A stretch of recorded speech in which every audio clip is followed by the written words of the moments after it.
আপনি যদি একদমই বিগিনার হন, একটা পুশ আপও করতে না পারেন, সেক্ষেত্রে আপনি যেভাবে মাত্র ৫ টি ধাপে পুশ আপ শিখবেন, তা জানতে ভিডিওটি সম্পূর্ণ দেখুন।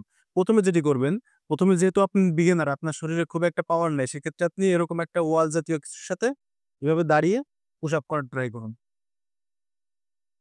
তারপর যখন আপনার হাতে একটু পাওয়ার বেড়ে যাবে, তারপরে যেটি করবেন, একটি চেয়ার নিন বা উঁচু কোনো খাট বা টেবিলের সাথেও করতে পারেন।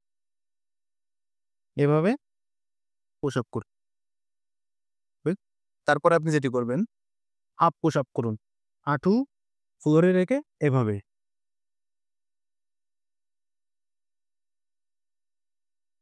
এভাবে কিছুদিন করার পরে দেখবেন আপনি শরীরে আরো একটু পাওয়ার পাচ্ছেন।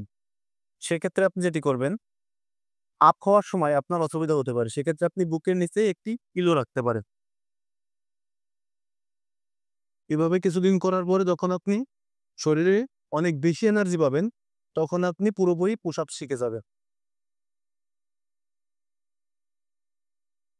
বাড়িতে সুস্থ এবং ফিট থাকতে আমার চ্যানেলটি সাবস্ক্রাইব করুন।